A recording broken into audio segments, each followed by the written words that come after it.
بسم اللہ الرحمن الرحیم۔ ریڈیو تہران سے عالمی خبرنامے کے ساتھ میں ہاشم علی۔ پہلے بعض اہم خبروں کی سرخیاں۔ ایران کی جانب سے صہیونی حکومت کے مقابلے میں استقامتی محاذ کی حمایت جاری۔ وزیر خارجہ کے بعد اسپیکر قالیباف بھی بیروت پہنچ گئے۔ فیلڈ اسپتال اور طبی گودام پر حملہ بین الاقوامی قوانین کی کھلی خلاف ورزی اور جنگی جرم ہے، اقوام متحدہ نوٹس لے، ایران کا مطالبہ۔ مقبوضہ فلسطین کے مختلف علاقوں میں صہیونی فوجی اڈوں اور اسٹریٹجک مراکز پر حزب اللہ لبنان کے وسیع میزائلی حملے۔ غزہ پر غاصب صہیونی حکومت کے وحشیانہ حملوں کا سلسلہ جاری۔ گزشتہ 24 گھنٹے میں 49 افراد شہید اور 220 کے قریب زخمی۔ اور ہندوستان کے زیر انتظام جموں کشمیر کے مستقبل کے وزیر اعلیٰ عمر عبداللہ نے ریاست کی سابقہ حیثیت کی بحالی کا مطالبہ کر دیا۔ سامعین، اب خبروں کی تفصیل۔ ایران کی مجلس شورائے اسلامی کے اسپیکر محمد باقر قالیباف، جو عالمی بین المجالس اجلاس میں شرکت کے لیے جنیوا جا رہے ہیں، سوئٹزرلینڈ کے دورے سے پہلے لبنانی حکام سے ملاقات اور تحریک استقامت کی حمایت کے ایک بار پھر اعلان کی غرض سے لبنان کے دارالحکومت بیروت پہنچے ہیں۔ ایران کے پارلیمانی اسپیکر محمد باقر قالیباف لبنانی حکام سے ملاقات کے ساتھ ہی جنیوا کے لیے روانہ ہو جائیں گے۔ جنیوا میں یہ اجلاس کل سے شروع ہو رہا ہے، جہاں وہ اپنے خطاب میں صہیونی جرائم کو مزید بے نقاب کریں گے تاکہ ان جرائم کے مقابلے میں تحریک استقامت اور لبنان و فلسطین کے مظلوموں کی آواز کو پوری دنیا تک پہنچا سکیں۔ مقبوضہ فلسطین کی غاصب صہیونی حکومت کی جارح فوج نے 23 ستمبر سے جنوبی لبنان کے خلاف وحشیانہ جارحیت کا سلسلہ شروع کیا ہے، جس میں اب تک سینکڑوں کی تعداد میں بے گناہ عام شہری شہید اور زخمی ہو چکے ہیں۔ اسلامی جمہوریہ ایران نے شام میں ہلال احمر سوسائٹی کے گودام پر صہیونی حکومت کے حملے کو دہشت گردی قرار دیا ہے۔ اقوام متحدہ میں ایران کے مستقل مندوب امیر سعید ایروانی نے شام میں ایران کے ہلال احمر کے گودام پر اسرائیل کے دہشت گردانہ حملے کی مذمت میں سلامتی کونسل کو لکھے گئے خط میں کہا ہے کہ صہیونی حکومت کی طرف سے انسانی اور طبی سہولیات کو جان بوجھ کر نشانہ بنانا بین الاقوامی انسانی قوانین کی صریح خلاف ورزی اور ناقابل تردید جنگی جرم ہے۔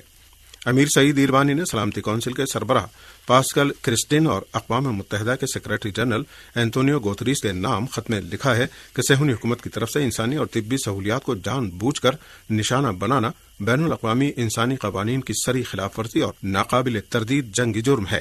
امیر سعید ایروانی نے کہا کہ ایران سلامتی کونسل سے مطالبہ کرتا ہے کہ وہ اس گھناونے جرم کی شدید ترین مذمت کرے اور صہیونی حکومت کی مزید خلاف ورزیوں کو روکنے کے لیے فوری اور فیصلہ کن اقدامات کرے۔ ایران کی وزارت خارجہ کے ترجمان نے عالمی برادری سے غاصب صہیونی حکومت کے خلاف اجتماعی اقدامات کی اپیل کی ہے۔ ایران کی وزارت خارجہ کے ترجمان اسماعیل بقائی نے لبنان میں اقوام متحدہ کی امن فوج یونیفل پر قابض حکومت کے فوجیوں کے حملے کی شدید الفاظ میں مذمت کی ہے۔ اسماعیل بقائی نے کہا کہ اقوام متحدہ کے امن دستوں پر حملہ ایک اور لاقانونیت اور گستاخی کی مثال ہے۔ ایران کی وزارت خارجہ کے ترجمان نے کہا کہ صہیونی حکومت نے گزشتہ ایک سال کے دوران غزہ میں اقوام متحدہ کے 220 سے زیادہ ملازمین کو قتل کیا ہے۔ ایران کی وزارت خارجہ کے ترجمان نے مزید کہا کہ عالمی برادری کو اس برائی کے خلاف اجتماعی کارروائی کے لیے کھڑا ہو جانا چاہیے۔ حزب اللہ لبنان نے صہیونی جارحیت کے جواب میں مقبوضہ شمالی فلسطین پر میزائل حملے کیے ہیں۔ لبنان کی تحریک استقامت نے ایک بیان میں اعلان کیا ہے کہ مقبوضہ شمالی فلسطین میں واقع حیفا کے جنوب میں غاصب صہیونی حکومت کے دھماکہ خیز مواد بنانے والے کارخانے پر میزائل حملہ کیا ہے۔ لبنان کی تحریک استقامت نے مقبوضہ شمالی فلسطین میں کئی صہیونی فوجی مراکز کو بھی میزائل حملے کا نشانہ بنایا۔ لبنان کی تحریک استقامت نے صہیونی شہریوں سے کہا ہے کہ وہ صہیونی فوجی مراکز سے دوری اختیار کریں۔ غزہ پٹی میں صہیونی حکومت کی جارحیتوں میں شہید ہونے والوں کی تعداد بڑھ کر 42,175 اور زخمیوں کی تعداد 98,336 ہو گئی ہے۔ فلسطین کی وزارت صحت نے اعلان کیا ہے کہ صہیونی حکومت نے گزشتہ 24 گھنٹے میں غزہ پٹی میں قتل عام کی 5 کارروائیاں انجام دیں، جن کے نتیجے میں 49 افراد شہید اور 219 زخمی ہو گئے ہیں۔ ان شہداء کے ساتھ غزہ پٹی میں طوفان الاقصی آپریشن کے بعد سے اب تک شہداء کی تعداد 42,175 اور زخمیوں کی تعداد 98,336 ہو گئی ہے۔ ادھر فلسطین کی استقامتی تحریک حماس نے شمالی غزہ پٹی میں جبالیہ کیمپ میں صہیونی حکومت کے نئے جرائم پر رد عمل ظاہر کرتے ہوئے کہا ہے کہ غاصب صہیونی حکومت استقامت کے جوانوں کے مقابلے میں شکست سے دوچار ہونے کے بعد اپنی ناکامی کا انتقام عام شہریوں سے لے رہی ہے۔ یہ خبریں آپ ریڈیو تہران اسلامی جمہوریہ ایران سے سن رہے ہیں۔ فلسطین کی تحریک حماس کے فوجی بازو القسام بریگیڈ نے آج غاصب صہیونی فوج کے 2 مرکبہ ٹینکوں اور ایک بلڈوزر کو تباہ کرنے کا اعلان کیا ہے۔ فلسطین کی تحریک حماس کے فوجی بازو القسام بریگیڈ نے ایک بیان میں اعلان کیا ہے کہ غزہ کے جنوب میں واقع رفح کے مشرق میں الجنینہ علاقے میں صہیونی فوج کے 2 ٹینکوں اور ایک بلڈوزر کو الیاسین 105 قسم کے راکٹوں سے نشانہ بنایا گیا، جس میں 2 مرکبہ ٹینک اور ایک بلڈوزر تباہ ہو گیا۔ اس کے بعد صہیونی فوج نے ہیلی کاپٹر کے ذریعے زخمی صہیونیوں کو منتقل کیا۔ ایک صہیونی اخبار نے لکھا ہے کہ غزہ کے خلاف جنگ میں صہیونی فوج کو پہنچنے والے جانی نقصان کے بارے میں جو اعداد و شمار بتائے جا رہے ہیں اور جو ہلاک و زخمی اسپتالوں میں منتقل کیے جاتے رہے ہیں، ان میں ہمیشہ بہت زیادہ فرق پایا جاتا ہے۔ اب تک اسپتالوں میں 4591 زخمیوں کو منتقل کیا جا چکا ہے، جبکہ اسرائیلی فوج نے زخمیوں کی تعداد صرف 1600 بتائی ہے، جس کے بعد صہیونی ذرائع ابلاغ کو اپنی رپورٹ واپس لینے پر مجبور کر دیا گیا۔ عراق اور اردن کے عوام نے غزہ اور لبنان کے خلاف وحشیانہ صہیونی جارحیت کی مذمت میں صہیونیت مخالف مظاہرے کیے ہیں۔ عراقی عوام نے بغداد کے تحریر چوک پر اجتماع کیا اور غزہ اور لبنان کے بے گناہ عام شہریوں کا قتل عام کرنے کے صہیونی اقدامات کی شدید مذمت کی۔ مظاہرے کے شرکاء نے صہیونیوں کی جانب سے عراق کے بزرگ مرجع تقلید آیت اللہ العظمہ سیستانی کی توہین کیے جانے کی بھی مذمت کی۔ اردن کے عوام نے بھی دارالحکومت عمان میں غاصب صہیونی حکومت کے سفارت خانے کے سامنے اجتماع کیا اور لبنان اور فلسطین میں صہیونی فوج کے ہاتھوں عام شہریوں کے قتل عام کی مذمت کی۔ اقوام متحدہ نے غزہ میں اسپتالوں اور طبی مراکز پر اسرائیل کے حملوں کو بین الاقوامی قوانین اور انسانی حقوق کے منافی قرار دیتے ہوئے ان حملوں کو انسانیت کے خلاف بھیانک جرائم سے تعبیر کیا ہے۔ مقبوضہ فلسطین میں جرائم کی تحقیقات کرنے والے بین الاقوامی آزاد کمیشن کی پیش کردہ رپورٹ میں فلسطینی قیدیوں کے ساتھ برتے جانے والے اسرائیل کے رویے کی مذمت بھی کی گئی ہے، اور اس رپورٹ میں مقبوضہ فلسطین کی غاصب صہیونی حکومت کے جارح فوجیوں کی جانب سے گرفتار کیے جانے والے فلسطینی قیدیوں کی ایذا رسانی، تشدد اور جنسی تشدد کے اقدامات کی طرف بھی اشارہ کیا گیا ہے۔ اس رپورٹ میں اعلان کیا گیا ہے کہ اسرائیل دعویٰ کرتا ہے کہ تحریک حماس ان مراکز کو ڈھال کے طور پر استعمال کرتی ہے، جبکہ اسرائیل نے اب تک اپنے اس دعوے کی صداقت کا کوئی ثبوت بھی پیش نہیں کیا ہے۔